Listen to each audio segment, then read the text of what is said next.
All set, thank you. So good evening, welcome to the November 6th meeting of the School Department Building Subcommittee. We have some attendees that are joining us virtually, so hopefully that won't be any kind of disturbance, but it should go smooth. First item on the agenda is public comment. We don't have any members of the public here this evening, so we'll move on to the second item. Second item is approve the meeting minutes from our September 9th meeting. Hopefully everybody had the opportunity to review those. Is there a motion and a second to approve those? So moved. Is there a second? All in favor? Aye. And the next item is a discussion of yesterday's school referendum results and our next steps, and I'll turn that over to the superintendent. Okay, thank you very much. So first, I just want to say thank you to everyone. We had a very successful election yesterday, and the vote for the school bonds was approved. So that definitely. So I want to thank the committee. This definitely was a long task over the past few years to move forward on this, to be able to put forward a plan, to have that approved by our voters, and now for us to be able to move forward. I think this is amazing work on our end. So thank you to everyone here. Thank you for everyone that's helped. Thank you for our residents that approved the vote as well and approved this bond. It just shows that we have trust from the community, acceptance of the plan, of what we are proposing, and there's a lot of great things to come forward to our schools and our community in North Kingstown for the future of all of our students and staff, and our buildings are going to get what they need. So thank you. Excellent. If anyone else wants to add anything at that point? I'll just jump in and say that, again, thank you for all of your hard work, and really just the entire committee, but of course led by the superintendent. It was a great effort, and as I met with my chiefs this morning on another matter, and I told them, believe it or not, getting it passed was the easy part. Now the tough part starts. So, getting it passed was our easy part. I think now the tough work starts, but it's going to be exciting. So I'm looking forward to it. Right. So And thank congratulations, to the town too, getting a you. It was new great. public safety building for fire and police. And I think everyone's getting what is needed for the town, Absolutely. Thank you. which is great. Do you want to? No, I'm just extremely excited that the community is supporting it and that we'll be able to do some of the work that's needed for all the schools in the district. So, That's great. thank you. So as Ralph had stated, we do have some guests that are virtual. So we have members from Perkins Eastman, as well as Inga, our OPM from Jacobs. We have Mark McCarthy and Tina Greco from Perkins that are here. There are no presentations tonight, but they are here to participate in the conversations as we move forward about next steps to with waiting on information from RIDE regarding the stage 2 and then what we need to do to move forward. So I'm just gonna jump into that. So as far as moving forward, now that the bond was approved, we're moving forward with everything. So we are hoping that over the next, hopefully a few days, next week, we get information back from RIDE with their decision regarding the stage 2. So what happens during this process, they will provide feedback back to us with questions, comments they may have regarding the plans. Sometimes they ask for more information, they ask you to go back and look at something. Very typical for that to happen at this point. So we're hoping we get that over within the next week, and that way we can start going through the comments and feedback, and we'll bring that back to the building committee as well. So that's the next big piece that we need to do. Inga, is there anything you want to add as we're talking about stage 2 and waiting on info from RIDE? Not at the moment. I did have a brief conversation with Celia from RIDE, and comments are coming this week, but possibly early next week. Okay. So, we are kind of in that waiting mode, right? There's not much we can do with anything until Correct. we get that feedback from them. We also had to, and I mentioned it in one of the past meetings, get additional cost estimates for the capital improvement projects that Rouse is doing. So we're working on that and waiting on getting those cost estimates. Those also will be submitted to RIDE as part of the review of the capital improvements with stage 2.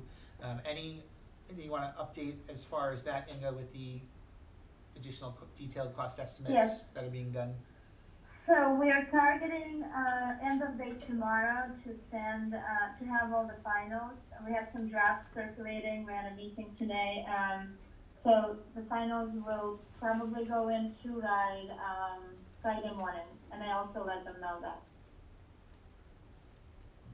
And that's coming from CE two, which is the cost. C2E. C2E, which is the cost estimator that we're using with Rouse for those capital improvements. Correct.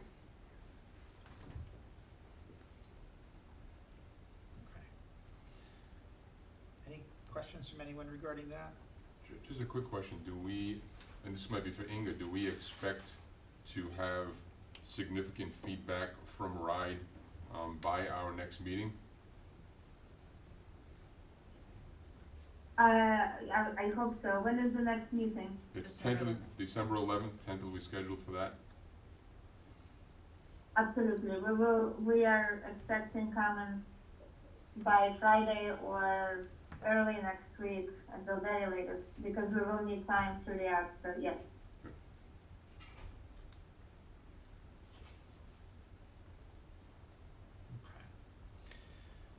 All right.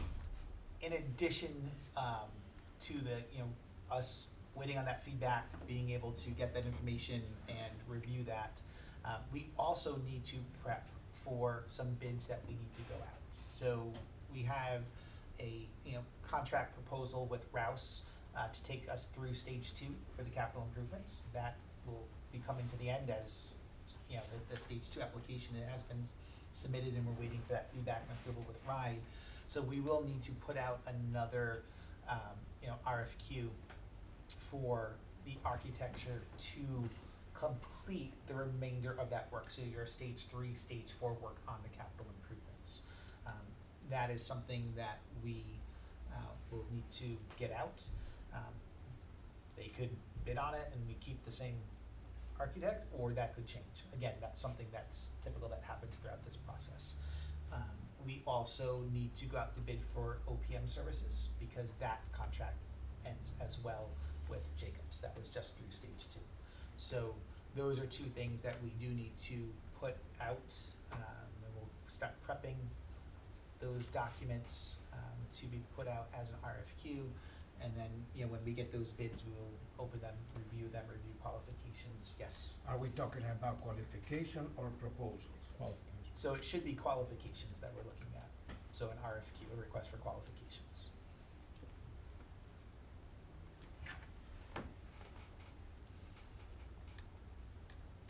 So that those are two things that we need to do on our end to put out there.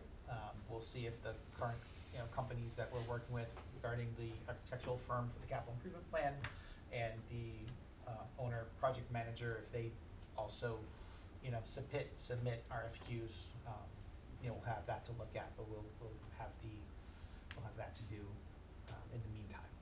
What's the timeline for that? Well, we should be getting that. I would say, we're gonna hopefully meet with RIDE. I just want to hear back from them, and then we will get something out. So I would say over the next few weeks. And those contracts. I would say by So the I would say final by our next approval meeting we'll by have it the- out. I mean, we may not have it back in time, but by our next meeting we'll have the RFQs out.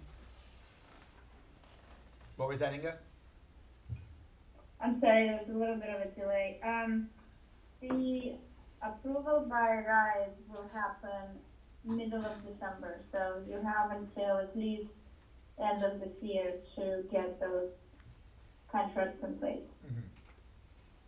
But I think it would be good if we get it out prior, right? And that way, if there's anything we can report back to the building committee at the next meeting, we can. Even if it's just a progress of Right. what was sent out and, the timeline of that, so. And those contracts take us through the end of the project, or We is would- it just for another phase? Or? No, we would write it so it goes through the end of the project. Okay. And Perkins Eastman, the contract with them is through Through the the end, end, so we okay. don't need to go out to bid for that. Okay.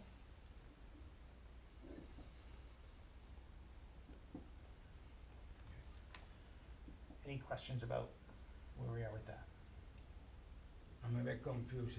If Perkin Eastman is contracted to the end of the new school project, the qualification and proposals are for the CIP. It would just be, yes, so we have, prior to me coming in and, Aaron, you can jump in if you want, because you would have been on school committee at that point, I think. The school department and school committee went out for RFQ for the architecture for the middle school program. That request was put out, and that was for a contract from the beginning of stage 1 through the end.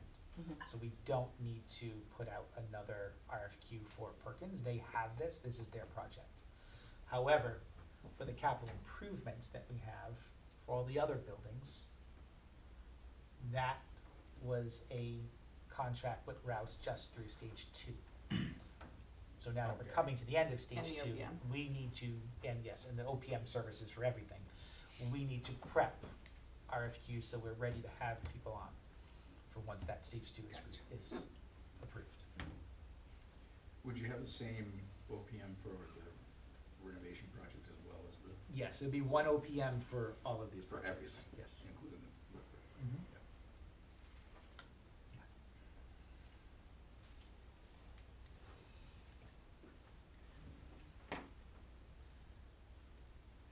Inga, do you have anything else to add? No. Okay. So that's where with everything that we need to do at this point in moving forward. If anyone has any other questions, comments, or? Before we can do anything, so you have to have the whole design set up first before you can get ready to go to bid, right? Is that what you're, pretty much like So- Perkins has to say, this is the building and, you know, and what it's gonna look like, or we hope, and then someone will go back and when you put it out to bid to a contractor. So But you have to have all that stuff ahead of time. for the middle school, so Yeah, for the middle with school. Perkins so Perkins is handling all of the stage 2, right, the designs for the new middle For the school. schools, for the. We don't have to go out to bid for anything, Oh, for a they- new they architect, do the whole- Perkins. Yep, they and do then the they whole bring in, process, 'cause yep, I and know- then they have their vendors and contractors that they work with. Because I know. We will need to get a construction manager, correct, Inga? Correct. And at But what, that is not immediately, that is probably somewhere in the beginning of the year, because it is, you'll get your approval, then you have to get it to the schematic design for stage 3. Once you complete schematic design, during that phase of schematic design stage 3, which is January, February, this is when you will go for, SEM. say that And again? this is when you January, might want to think about whether you're going to, there's an option to have a construction manager for the middle school and for all the CAP projects, or to get a construction manager for middle school and then bid each individual project, or somehow maybe bid them in chunks, like say all roofs, all HVAC, separately. Okay. Can I ask a question? I just don't, I'm inserting myself at this point in the process, so, you said the whole thing, in terms of the design, et cetera, for the architects, is Perkins Eastman, but then, once the design is in place, Just for the new building. right, then there's no RFP or bid process to get a contractor that's gonna build the place? No, there is. There is, that's a There is separate an process. RFQ process, Right. for the construction manager, if you want to go with construction manager this, or you can go with a design, well, I don't think this project was set up to go as a design build, in a design build way, because the architect is already on board.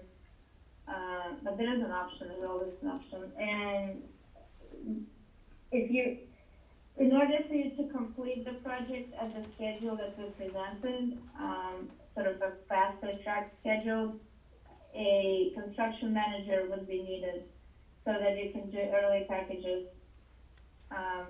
If you were to go like a hard bid, a lump sum, you would need to wait longer until the entire construction documents are completed, and then you go out to bid for a lump sum project. So that's not how we presented this scope.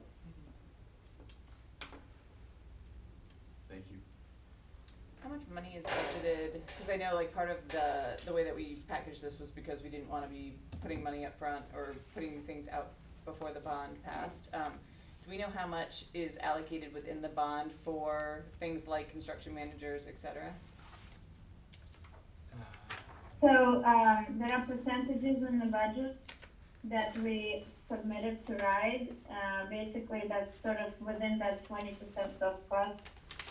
So it's sort of not set in stone, but there are percentages that are allocated to each So it's within that 20% soft cost? entity, to each group. It's within the 20% soft cost? Is that what you said?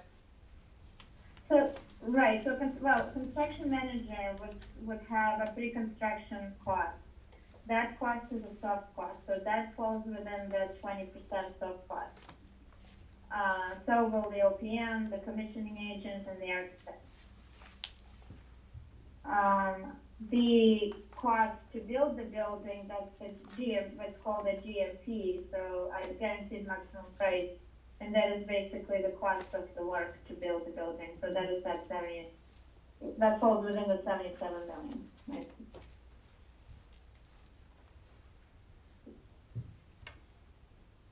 And that's identified in the estimate and our budget, which we can share as well if you'd like to have that. Inga, I don't have the document in front of me, but we had that breakdown of all of the estimates within the project of percentage for soft cost and all of the different services. I think that's what she just said she would Correct. share. So I just. Yeah, I think it would be great don't to have share in that, front of just me. so that we have an understanding, or a reminder, at least. What I can I'll do is pull I it out can, of stage 2 and send it to Yeah. Dr. Jewett so he yeah, can if you send it to distribute me, that. and then I'll send that to the committee so they can see that as well.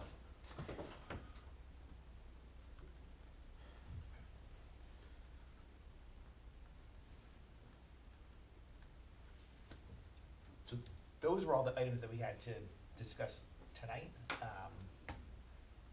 to review as far as like, where we're going and moving forward.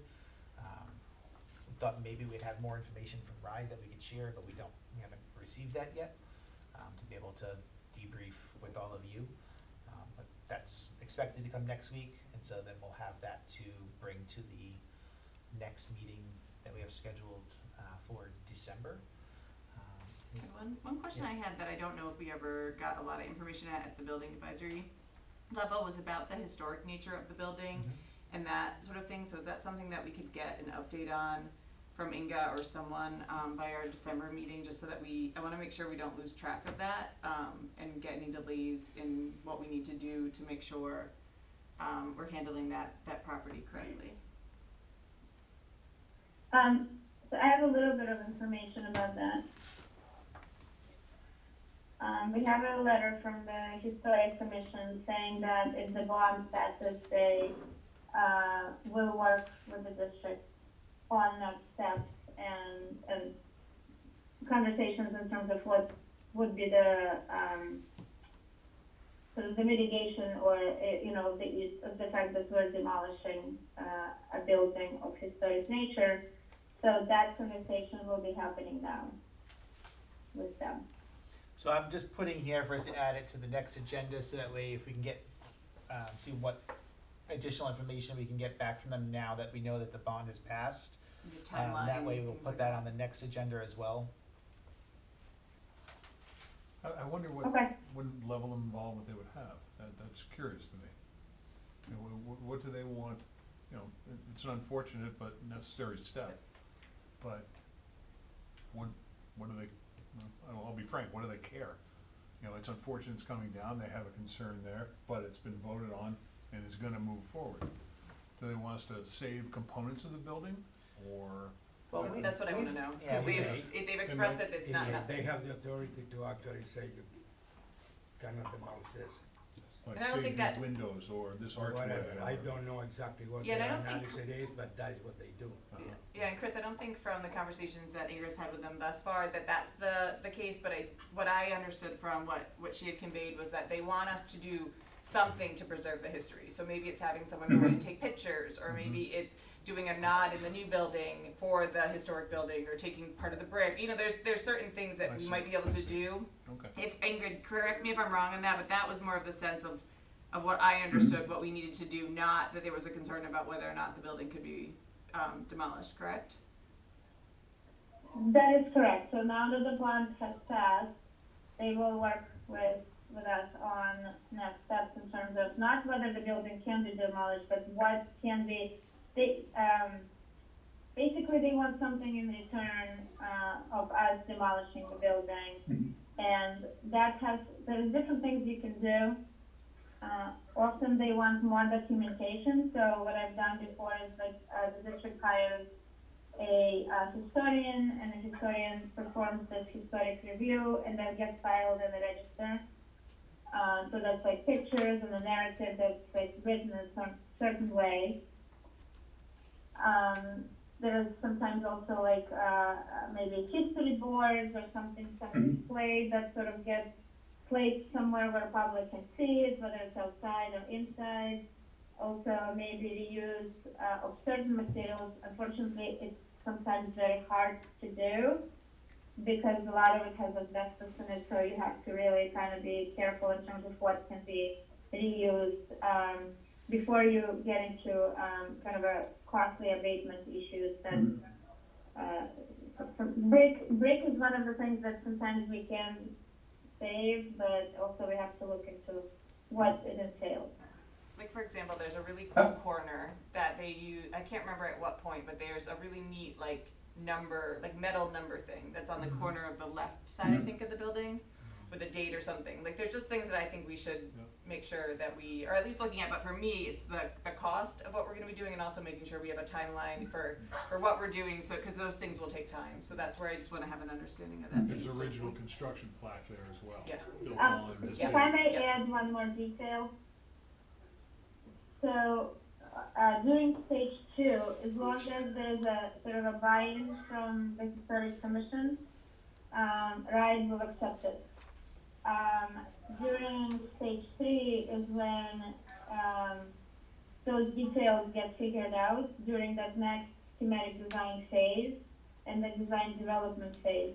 Any kind of approach, like anything like documentation of the building or anything that they want back, so as long as it's agreed upon within the next several months, they want that information prior to substantial completion of the building. So there is definitely time to do this.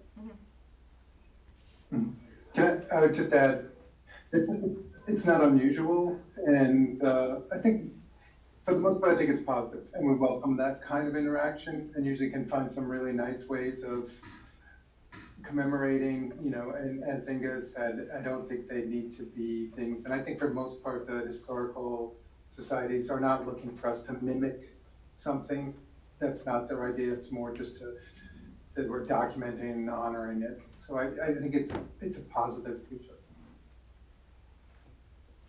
And Chris, I was gonna jump in and say earlier is that we had previous conversations in other building meetings of making sure, kind of like what Aaron was mentioning, that we have some of that history of the building preserved and showcased in the new building, whatever that may be. Gotcha. Working with the historic preservation and others in town that have that history, and making sure there's something in the new building.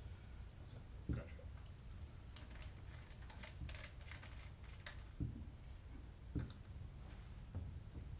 Inga, do you have anything else to add regarding next steps? I mean, I went through everything that I had to share out on. No, not really. I don't have anything to add. Okay. Is there anything from the committee with questions regarding next steps or information you'd like us to provide at the next meeting? Yeah, I have a question. So is Perkins Eastman continuing on with the schematic design at this point? And then what is the delivery date for the phase 3 submittal? Stage 3, excuse me.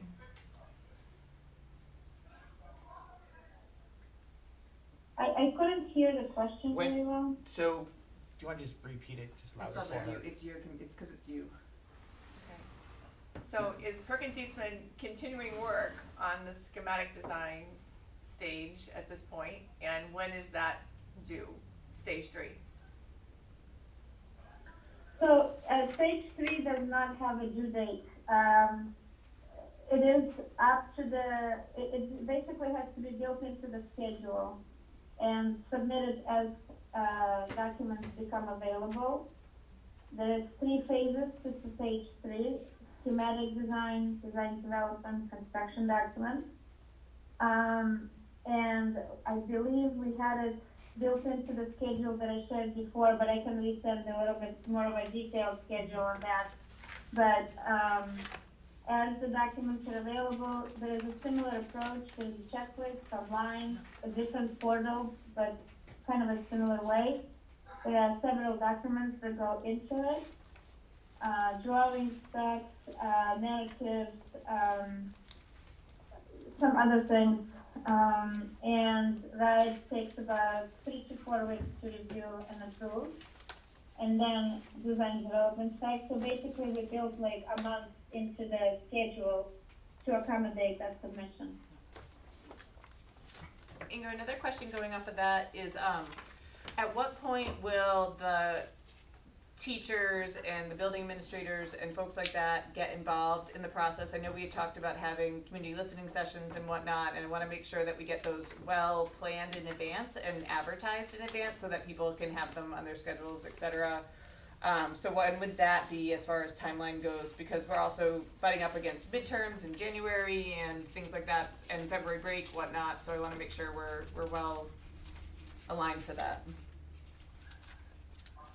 I would suggest that I would say now, right? We can definitely start doing this, but once we receive comments from RIDE, I would suggest to concentrate on answering those comments and get the submission fully approved by the Council of the Primary and Secondary Education.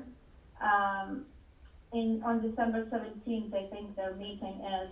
Technically, as soon as that gets approved, the next phase begins, and if everything is aligned, we can start holding the meeting.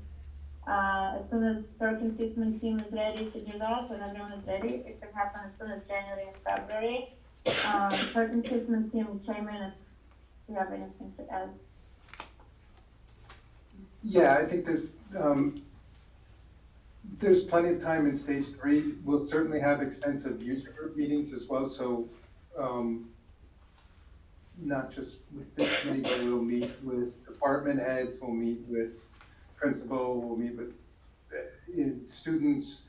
A lot of detail goes into that, and we'll work our way through that, but there'll be at least 3 engagements with users to get all the details right. And when Mark, sorry, I heard some vague timelines, but. Mm-hmm. I'm sorry. Can you give me a more You're clear? asking specifically when that happens? Yeah, like Ingra said now, and then I heard not kind of now, more January, February. Well, I'm not sure if we're talking about the same thing. I mean, I think broader review, or if we're talking about community engagement, or are we talking about with faculty and users? I'm talking about input in the schematic design. I want to make sure that educators and students have their voice, and principals have their voice in the schematic design, and that we don't build a building that they don't like. So I'm trying to figure out when those meetings are going to be. Right. I think then in that case, we could do that sooner.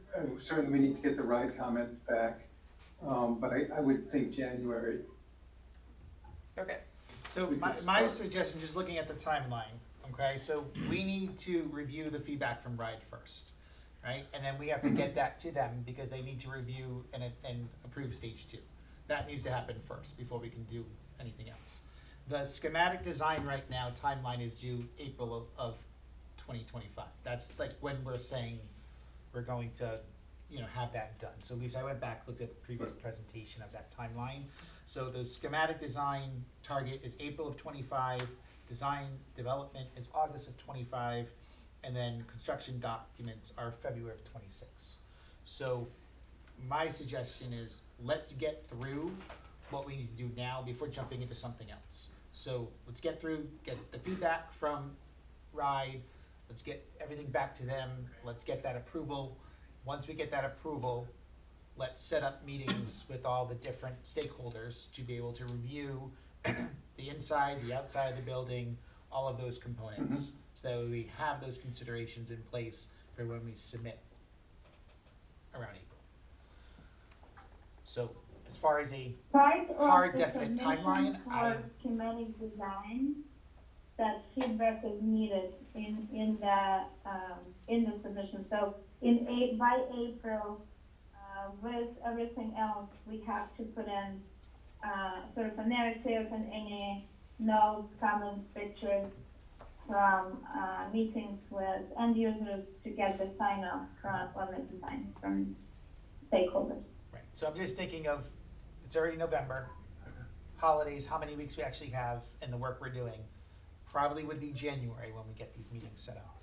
What I was just saying is that I want us to get them, we can if we know it's January or February, we know our calendars, we know our academic trajectory, we know when February break is, we know when we have holidays in January, we know when midterms are, like, it might be good to kind of work with the company to set a date or two so that we have them pre-planned. So especially if we're doing some of the community engagement ones, like, I wanna give people time to make sure that they're actually able to participate in those conversations. And so I'm not saying they have to happen right this second, but I do know November and December go really fast, and then we're right into it, and I wanna make sure that we're well prepared for Just those. gotta have that timeline ready with those kind of, I'd like to have the put dates set. those, that's what I'm trying to say, right, the timeline So and I have those think what dates needs to happen available. is we need to develop kind of further the schedule of events, not just the milestones. And in that schedule, that's something that I have to do anyways right now that we know the bond says. We can work with the design team and with the school department to sort of put, timelines when those are needed, and then those can be sort of geared towards.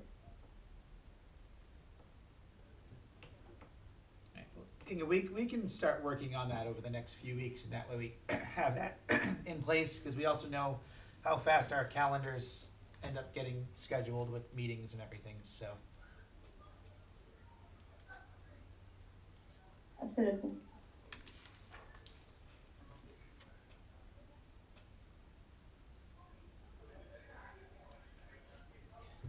Any other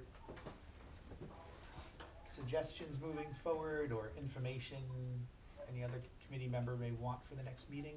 I mean, I know when we did the high school, we did surveys with all the teachers, and, wishes and wants, what's needs and stuff like that, whatever. And that was a big important process. Cause you get, different ones, what they needed in classrooms, what they would like to have in classrooms, and that was a very important process. It was a very simple form, maybe 4 or 5 questions, and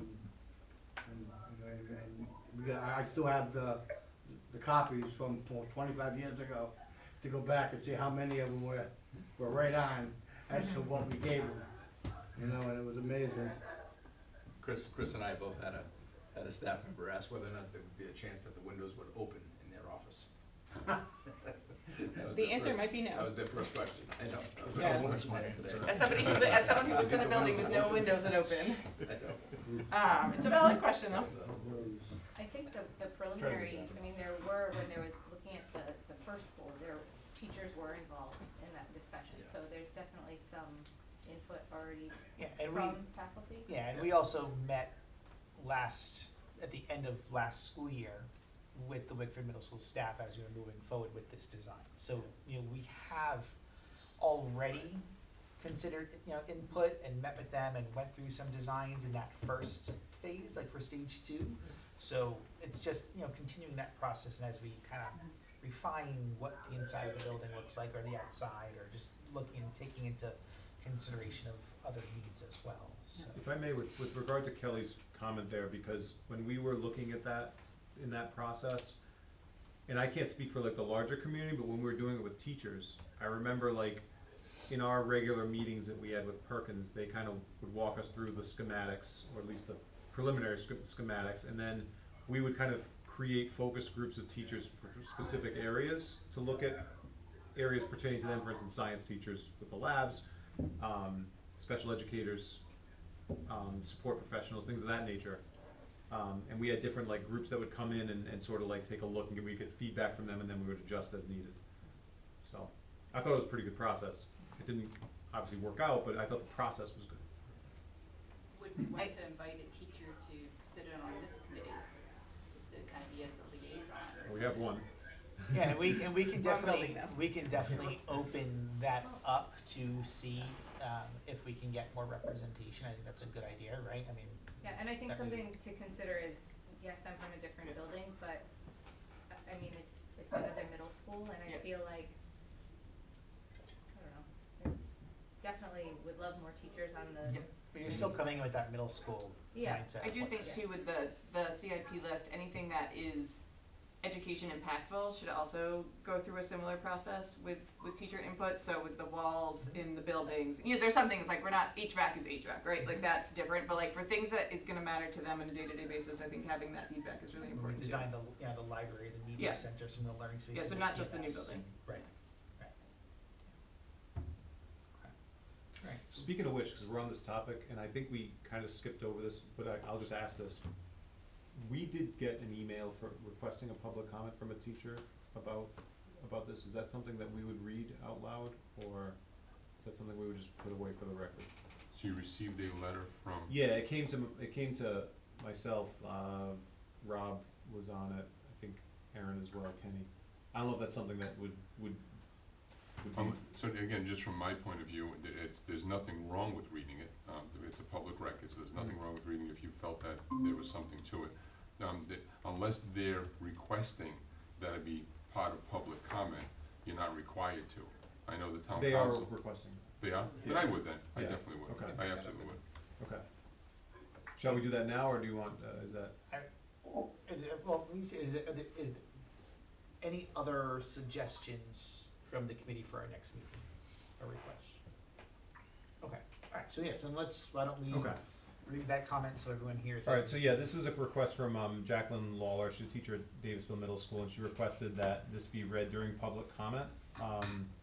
Says, hello, my name is Jacqueline Lawler. I'm a 7th grade math teacher at Davisville Middle School. I've noticed that among the capital improvements proposed for DMS is to change movable walls into permanent walls. I'm writing to implore you to keep the movable walls as they are. About 4 times a year at least, my colleague and I will open the walls between our rooms. It allows for a space where our entire team of students can gather and participate in an activity. There are a few other indoor spaces that allow for this. The gymnasium is an active classroom. The cafeteria is of course tied up before, after, and during lunch block. And moving the tables requires notifying custodians, etc. And the CLR, while awesome, is a lecture hall that lacks open space. The benefits of having a movable wall in our classrooms are many, but in particular, it allows us to have agency and flexibility over the use of the space. I've heard someone say that the movable walls create a quote safety issue, which I reject. Changing the movable walls takes away flexible gathering spaces from our students. When I imagine a futuristic classroom, it has flexible and multi-purpose spaces. Removing these walls takes away from DMS with no plan to replace it. As Wickford is greenlit to get a brand new middle school, please do not take away from DMS. I apologize that I'm unable to deliver these remarks in person today. I'm happy to discuss these points further at a future meeting. So I think, you know, that's something for us to consider, right, the request coming from a teacher, and that, you know, for us to kind of bring back with the, you know, as we look at the designs and look at that item that's on the list to do, and talk with other, you know, staff at the building as well, too, of the use and what's needed. I mean, I came from a district where middle school had movable walls, and that happened all the time, where, you know, and we had procedures put in place to consider the safety of the students and staff in there and the classrooms, because those wall opened and there was a door in between. So I think, you know, I take would that. imagine the technology of movable walls have probably come quite some time since whenever we And got the ones there, Yeah. so. Yeah, For sure. It could be that it's not that we're Maybe putting there's a up compromise permanent there. walls, but a different type of wall structure that adds more safety and maybe sound balancing, you know, for the classroom. So, Yeah, that's good feedback. thank you.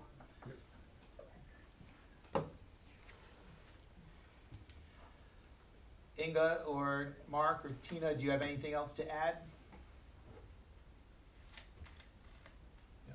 Nope. Okay. So, No, thank you. you're welcome. So the next agenda item, our next meeting date is December 11th. Do you know what time you wanna have that? Well, I would try to keep it the same as what we're doing. Great, Actually, Already scheduled. I wanna say, I thought all that was, Yeah, it's already should pretty be. done. excellent, good. It's at 4:30. I mean, everybody has an impact. Actually, now just I'm thinking, you're saying December 11th. If we need any input from the committee on the comments from RISE, now I don't know if we will need, and I don't know the complexity of the comments. December 11th may be a little bit too late to meet. Would it make sense to have a meeting earlier in the month, a week prior, or in a few weeks? I know it's Thanksgiving, so I'm not sure if that's even possible, but just a thought.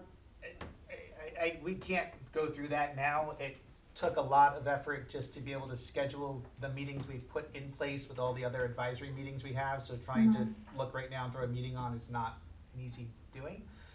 Why don't we hear back from RIDE with what the comments are and what's needed, and go from there to see where we can, if we need to bring this committee back together, what we can do. Because Okay. just looking at the calendar, we have 2 weeks before Thanksgiving, that week's limited, and then the first week of December. Okay, understood. Okay.